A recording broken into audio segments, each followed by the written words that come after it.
ఆకాశవాణి ప్రాంతీయ వార్తలు చదువుతున్నది కె సుగుణ. ముఖ్యాంశాలు: సూపర్ 6 ఇతర సంక్షేమ కార్యక్రమాల అమలుకు సంబంధించి ఓ క్యాలెండర్ రూపొందించాలని ఆంధ్రప్రదేశ్ ముఖ్యమంత్రి నారా చంద్రబాబు నాయుడు అధికారులను ఆదేశించారు.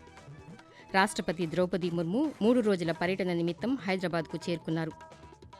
ఆంధ్రప్రదేశ్లో సూక్ష్మ, చిన్న, మధ్యతరహా పరిశ్రమల విస్తరణ కేంద్రాల ఏర్పాటుకు కేంద్ర ప్రభుత్వం ఆమోదం లభించిందని మంత్రి కొండపల్లి శ్రీనివాస్ తెలిపారు. పట్టు రైతులకు కూటమి ప్రభుత్వం అండగా నిలిచిందని ఆంధ్రప్రదేశ్ వ్యవసాయ శాఖ మంత్రి కె అచ్చెన్నాయుడు పేర్కొన్నారు. తెలంగాణలో పసుపు పంటకు అనుకూల వాతావరణం ఉందని రాష్ట్ర వ్యవసాయ శాఖ మంత్రి తుమ్మల నాగేశ్వరరావు తెలిపారు. వార్తల వివరాలు: సూపర్ 6 ఇతర సంక్షేమ కార్యక్రమాల అమలుకు సంబంధించి ఓ క్యాలెండర్ రూపొందించాలని ఆంధ్రప్రదేశ్ ముఖ్యమంత్రి నారా చంద్రబాబు నాయుడు అధికారులను ఆదేశించారు. అమరావతిలోని రాష్ట్ర సచివాలయంలో నిన్న ప్రారంభించిన కలెక్టర్ల సదస్సులో సంక్షేమ శాఖలపై కలెక్టర్లకు దిశానిర్దేశం చేశారు. ఈ సందర్భంగా ముఖ్యమంత్రి మాట్లాడుతూ సూపర్ 6 పథకాల అమలుతో ప్రజల సంతృప్తి స్థాయి పెరగాలన్నారు.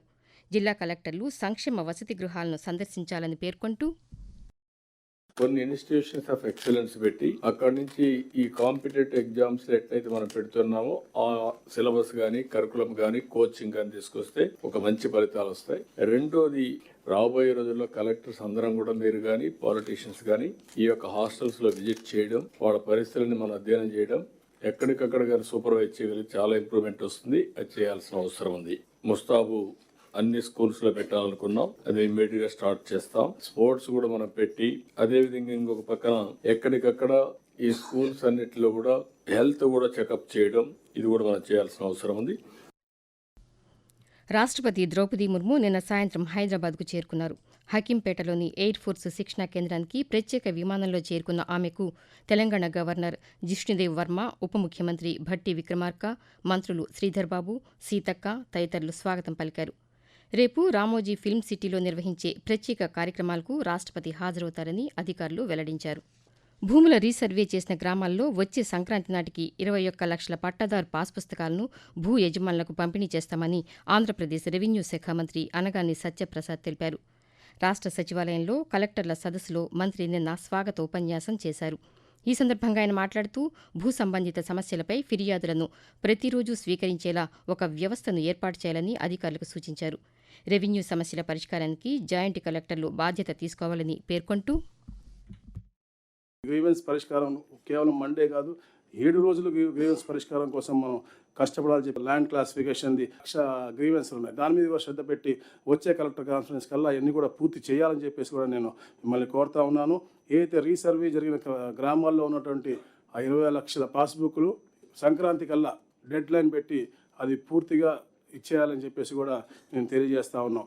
గవర్నమెంట్ భూములు రిజిస్ట్రేషన్ చేస్తే వాటిని రద్దు చేసే హక్కు కలెక్టర్లకు ఇచ్చాము. ఆంధ్రప్రదేశ్లో సూక్ష్మ, చిన్న, మధ్యతరహా పరిశ్రమల విస్తరణ కేంద్రాల ఏర్పాటుకు కేంద్ర ప్రభుత్వం ఆమోదం లభించిందని సూక్ష్మ, చిన్న, మధ్యతరహా పరిశ్రమల శాఖ మంత్రి కొండపల్లి శ్రీనివాస్ తెలిపారు. అనంతపురం, విజయనగరంలో 2 సూక్ష్మ, చిన్న, మధ్యతరహా పరిశ్రమల విస్తరణ కేంద్రాలు ఏర్పాటు చేయడానికి అనుమతి తెలిపిందని ఒక ప్రకటనలో పేర్కొన్నారు.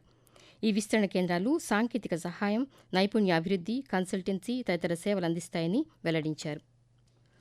ఉపాధి కోరిన ప్రతి గ్రామీణ కుటుంబానికి 100 రోజుల ఉపాధి హామీని 125 రోజులకి పెంచడం ఒక కీలక సంస్కరణగా 20 సూత్రాల కార్యక్రమం చైర్మన్ లంకా దినకర్ పేర్కొన్నారు. Viksit Bharat guarantee Rozgar and Ajeevika mission బిల్లుపై ఆయన స్పందిస్తూ, గ్రామీణ ప్రాంతాల్లో ఉపాధి కల్పనతో పాటు నాణ్యమైన ఆస్తుల దృష్టికి దోహదపడే విధంగా నిధుల దుర్వినియోగాన్ని నివారిస్తూ పారదర్శక అమలుకు కేంద్ర ప్రభుత్వం ప్రవేశపెట్టిన ఈ బిల్లు అవకాశం కల్పిస్తుందన్నారు. పట్టు రైతులకు కూటమి ప్రభుత్వం అండగా నిలిచిందని ఆంధ్రప్రదేశ్ వ్యవసాయ శాఖ మంత్రి కె అచ్చెన్నాయుడు తెలిపారు. వివిధ పథకాలలో భాగంగా గడిచిన 2 ఏళ్లలో చెల్లించాల్సిన బకాయిలు 14 కోట్ల రూపాయలను విడుదల చేసినట్లు ఒక ప్రకటనలో పేర్కొన్నారు. ఈ మొత్తంలో 13,75 లక్షల రూపాయల మేర పట్టు రైతులకు బ్యాంకు ఖాతాలకు జమ అయినట్లు తెలిపారు. ఆకాశవాణి ప్రాంతీయ వార్తలు వింటున్నారు. తెలంగాణలో పసుపు పంటకు అనుకూల వాతావరణం ఉందని రాష్ట్ర వ్యవసాయ శాఖ మంత్రి తుమ్మల నాగేశ్వరరావు తెలిపారు. హైదరాబాద్లో భారతీయ పరిశ్రమల సమాఖ్య ఆధ్వర్యంలో నిన్న నిర్వహించిన సదస్సులో మంత్రి మాట్లాడుతూ, జాతీయ పసుపు బోర్డు రైతులకు గిట్టుబాటు ధర కల్పించే బాధ్యత తీసుకోవాలని అన్నారు. ధరల్లో తరచుగా వస్తున్న హెచ్చుతగ్గుల కారణంగా పసుపు సాగు విస్తీర్ణం తగ్గుతోందని తెలిపారు. ఈ పరిస్థితి మార్చేలా పసుపు బోర్డు పూర్తిస్థాయిలో కార్యాచరణ ప్రణాళికలు రూపొందించాలని సూచించారు. ప్రధానమంత్రి నరేంద్ర మోదీ తన మనసులోని భావాలను ఆకాశవాణి ద్వారా దేశ ప్రజలతో పంచుకునే మన్ కీ బాత్ మనసులోని మాట కార్యక్రమం 129వ సంచిక ఈ నెల 28వ తేదీ ఆదివారం ప్రసారమవుతుంది. మన్ కీ బాత్ కార్యక్రమానికి ప్రజలు తమ సూచనలు అందించాలని ప్రధానమంత్రి కోరారు. ప్రజలు తమ స్వర సందేశాలను 1800117800 నంబర్కు 26వ తేదీ వరకు పంపవచ్చు. భారత్ దక్షిణాఫ్రికా క్రికెట్ జట్ల మధ్య లక్నో వేదికగా నిన్న జరగాల్సిన 4వ టీ20 మ్యాచ్ రద్దయింది.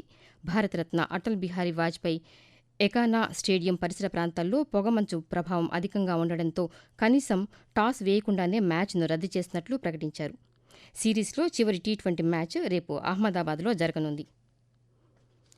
అంతర్జాతీయ వలసదారుల దినోత్సవాన్ని ఈరోజు నిర్వహిస్తున్నారు. ప్రపంచవ్యాప్తంగా పెద్ద సంఖ్యలో పెరుగుతున్న వలసలను పరిగణలోకి తీసుకున్న ఐక్యరాజ్యసమితి సర్వప్రతినిధి సభ ఒక తీర్మానాన్ని చేసింది.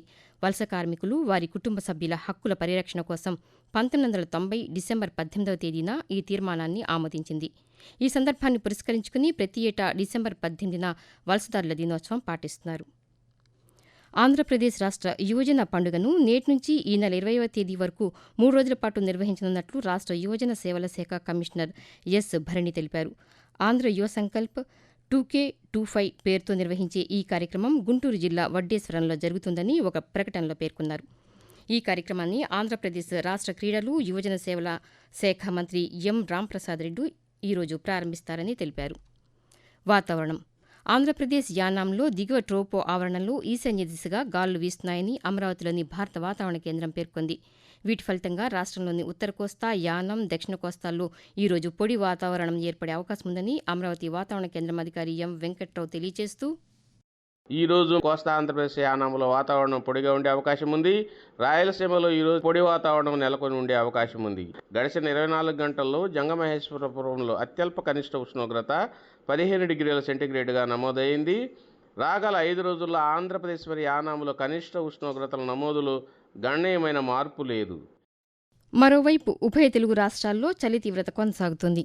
ఆంధ్రప్రదేశ్లోని ఏజెన్సీ ప్రాంతాల్లో దట్టమైన మంచు కురుస్తుండటంతో వాహనాల రాకపోకలకు ఇబ్బంది నెలకొంది. తెలంగాణలో రానున్న 2 రోజుల పాటు పొడి వాతావరణం ఏర్పడే అవకాశం ఉందని హైదరాబాద్ వాతావరణ కేంద్రం తెలిపింది. ఆదిలాబాద్, కామారెడ్డి, కొమరంభీం, మంచిర్యాల, మెదక్, నిర్మల్, సంగారెడ్డి జిల్లాల్లో కనిష్ట ఉష్ణోగ్రతలు 5 నుంచి 10 డిగ్రీల సెల్సియస్ మధ్య నమోదయ్యే అవకాశం ఉందని తెలిపింది. 10వ తరగతి పరీక్షా ఫలితాల్లో 100% ఉత్తీర్ణత సాధించేలా పనిచేయాలని ఆంధ్రప్రదేశ్ బీసీ సంక్షేమ శాఖ మంత్రి ఎస్ సవిత అధికారులను ఆదేశించారు. తిరుపతి జిల్లా కేంద్రంలోని పద్మావతి అతిథి గృహంలో బీసీ సంక్షేమ శాఖ అధికారులతో ఆమె నిన్న సమీక్ష సమావేశం నిర్వహించారు. ఈ సందర్భంగా మంత్రి మాట్లాడుతూ జిల్లాలోని బీసీ వసతి గృహాలను ఎప్పటికప్పుడు తనిఖీ చేయాలన్నారు. వసతి గృహాల్లో ఉంటున్న విద్యార్థులకు ప్రభుత్వం నిర్దేశించిన ప్రణాళిక ప్రకారం నాణ్యమైన భోజనం తప్పనిసరిగా అందించాలని స్పష్టం చేశారు. విద్యార్థుల ఆరోగ్యం, భద్రతపై ఎలాంటి నిర్లక్ష్యం ఉండకూడదని స్పష్టం చేశారు. ప్రాంతీయ వార్తలు ముగించే ముందు ముఖ్యాంశాలు మరొకసారి. సూపర్ 6 ఇతర సంక్షేమ కార్యక్రమాల అమలుకు సంబంధించి ఓ క్యాలెండర్ రూపొందించాలని ఆంధ్రప్రదేశ్ ముఖ్యమంత్రి నారా చంద్రబాబు నాయుడు అధికారులను ఆదేశించారు. రాష్ట్రపతి ద్రౌపది ముర్ము 3 రోజుల పర్యటన నిమిత్తం హైదరాబాద్కు చేరుకున్నారు. ఆంధ్రప్రదేశ్లో సూక్ష్మ, చిన్న, మధ్యతరహా పరిశ్రమల విస్తరణ కేంద్రాల ఏర్పాటుకు కేంద్ర ప్రభుత్వం ఆమోదం లభించిందని మంత్రి కొండపల్లి శ్రీనివాస్ తెలిపారు. పట్టు రైతులకు కూటమి ప్రభుత్వం అండగా నిలిచిందని ఆంధ్రప్రదేశ్ వ్యవసాయ శాఖ మంత్రి కె అచ్చెన్నాయుడు పేర్కొన్నారు. తెలంగాణలో పసుపు పంటకు అనుకూల వాతావరణం ఉందని రాష్ట్ర వ్యవసాయ శాఖ మంత్రి తుమ్మల నాగేశ్వరరావు తెలిపారు. ఆకాశవాణి ప్రాంతీయ వార్తలు ఇంతటితో సమాప్తం.